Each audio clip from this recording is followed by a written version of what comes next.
উনি তো শুধু জিজ্ঞাসা করছে, আর ফাইল দেখলে কি এমন ক্ষতি হয়ে যাবে? দাদা এই দেখ।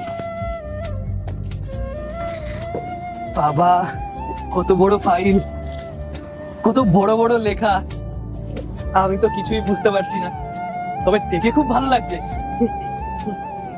এই নিন। আপনি তো নিশ্চয়ই অনেক পড়াশোনা করেছেন। আমি এমএ করেছি, আমার মার্কেটিং স্কিলস খুব ভালো, সেই কারণেই এই কোম্পানিতে ইন্টারভিউ দিতে এসেছিলাম।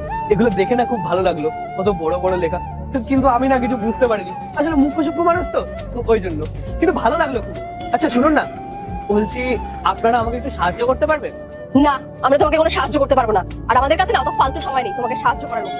আমরা না এখানে ইন্টারভিউ দিতে এসেছিলাম, আর তাছাড়াও আমরা তোমার কাজ কেন করবো? আমরা কি তোমার চাকর নাকি? আপনারা যদি আমাকে সাহায্য করতেন তাহলে না আমার খুব উপকার হতো।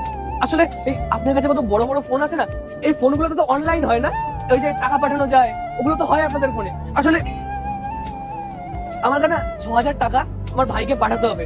কোনো ব্যাপার আল্লাহর নামটি দেখে যে এড়িয়ে যাবে তার মনের ইচ্ছা কখনোই পূরণ হবে না। তাই আল্লাহর এই নামটির জন্য একটি লাইক এবং সাবস্ক্রাইব করে যাও। না, আপনি ওর কথা কিছু মনে করবেন না।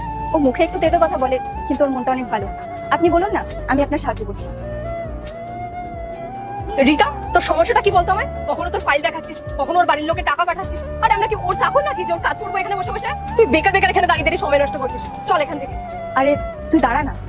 দাদা, এখানে কত টাকা আছে? ৬,০০০ টাকা আছে।